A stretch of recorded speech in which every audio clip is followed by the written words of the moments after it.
lot of questions on my blog from readers, and today I'm going to tackle one of those questions. And I will be answering the 7 ways that I will be increasing my overall savings in 2018. Stay tuned to find out more. Hello everyone, my name is Misty Nicole with LadyFirstToSave.com. Welcome back to my channel. Today I wanted to start with not necessarily a new topic, but a new angle at this topic. And I'm going to base this off of the question I received from a reader last week that asked me, how am I personally increasing my savings goals during my no spend challenge? And so today I'm going to be sharing with you 7 ways that I have reevaluated the way that I'm adding to my family savings, and a couple of ways that I plan in the future when not in a spending challenge to utilize those savings at home. For me personally, when it comes to savings, I always think that bigger is better. And it's one area in my life that I generally like to put a lot of focus on.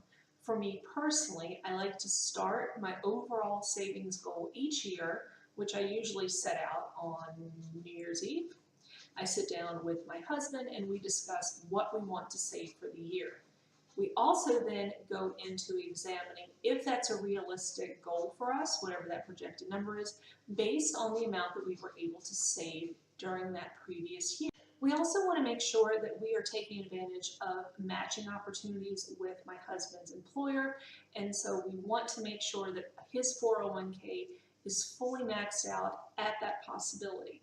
Once we know that that is in place, we will then see if there's any other way to get more funding into the house, whether that means a side hustle, an online work opportunity, increasing listings in an Etsy shop, whatever the case may be. We definitely want to make sure that we are on target for that. And some of the ways I'm doing that this year, because I am in a no spend challenge, I am increasing this season Etsy shop listings. I have also opened up my mural art business for taking on new clients.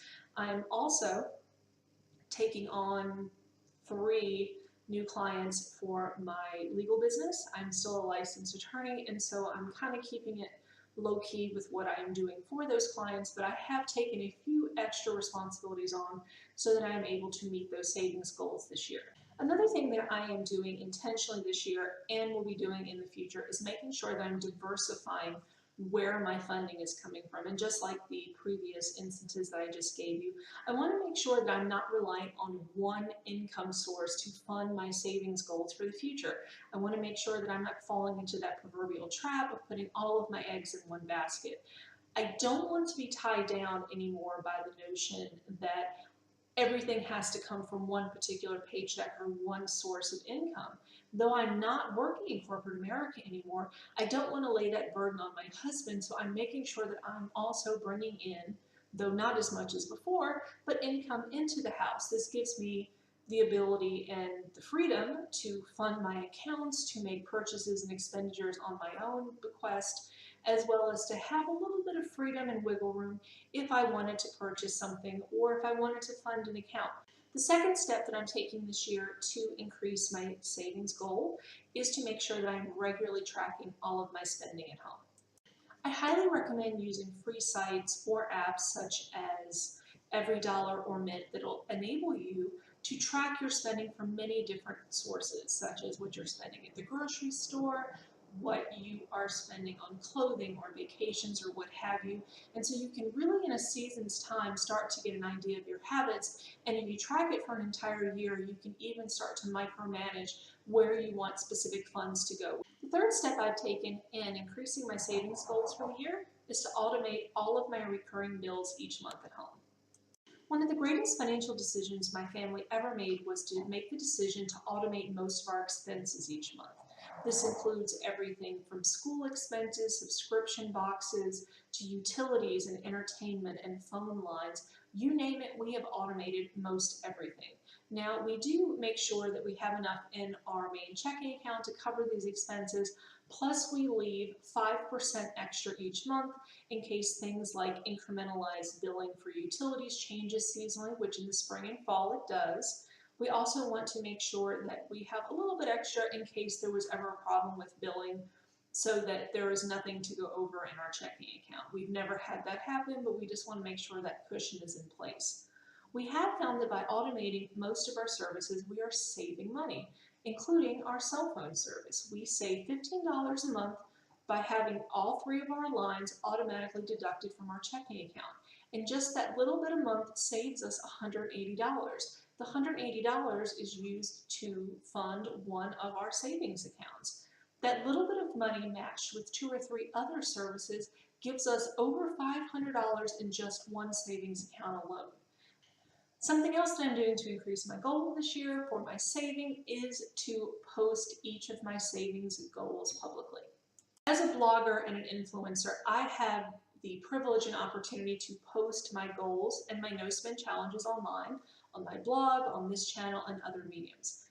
However, some people may not have that, and so before I was a blogger, when I was still a savvy saver, as it were, I would make sure that I posted and printed my goals, and I literally put them in several places in the house, on the refrigerator, on the extra fridge in the garage, on pin boards, or on the family memo board that we have in the kitchen. I made sure that they were in different places, so before I was going to go out and spend, I would see the goal and refocus my ambitions for the day. The fifth thing that I do to keep my savings goals rolling during the year is to constantly reassess my budget each season. According to the United States Bureau of Labor Statistics, 70% of Americans spend 80% of their money on housing, transportation, and grocery costs each month, which means 2 things. 1, the little expenditures, the ways that you are treating yourself, are probably not what's really killing your budget. And 2, you really need to take extra time to delve deep into those bigger funds, because that's where you're going to be able to find the extra cash to fund all the expenditures you have at home, including your savings goals each year. Because the bigger the fund, the more money there is in it to decide what to do with. And oftentimes, people will label things as necessities when they're actually not. And you might find that some of the things that you're labeling as absolute necessity to your lifestyle may not be. And you may be able to find money in those categories that you can actually put towards things that you want, including a trip or a bag or what have you, that are just being hidden away by things that you really don't need. Because after all, why not treat yourself to a latte every now and then? For all I know, this might be part of your self-care plan at home. Depriving yourself is not going to make you want to meet those self-care goals or your financial goals for that matter. You have to delve a little bit deeper and really see where that money is kind of trickling out to nowhere. When you tackle those big accounts, you're going to find that extra money for your savings.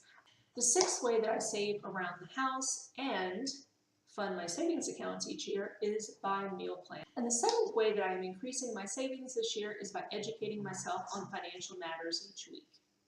Just like with the seasons, financial climates change, and so one of the best ways that I know to fund my savings goals is to stay up to date on all of those trends. I actually subscribe to several government newsletters, including Labor and Statistics. I also look at Forbes online. I check the New York Times daily. I like to know what's going on. I'll even check on our stock portfolio every other week to make sure that things are up to date, and because our local credit union and online banking sources include newsletters, I make sure to check those accounts when they coincide with days when publications are available. I also wanted to share some of the ways my family has planned on utilizing those savings from this year's No Spend Challenge and in the future. Some of the goals are very small. I need to update my iMac. I need to purchase a few electronics around the house. I need to update our security system, things of this sort. Some bigger purchases include, I have had my eye on several different bedroom sets that were either at Ethan Allen or Pier 1, and so I'm definitely interested in the next year or so upgrading my master bedroom set of furniture, and then the set that we have, gifting it to my daughter, and so forth and so on. I also, in the future, will be utilizing some of our savings to upgrade my husband's vehicle. He has been over the moon with a lot of new hybrid vehicles, and so that is more than likely the direction that we go in when he needs a new vehicle in the next 2 to 3 years.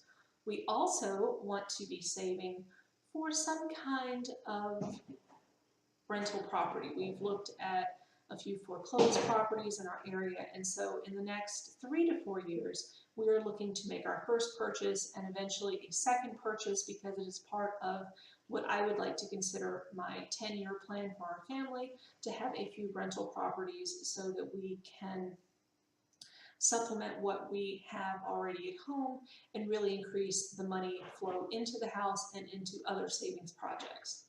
Something that I have had on the back burner that I've thought about for a really long time is I would love to go tiny.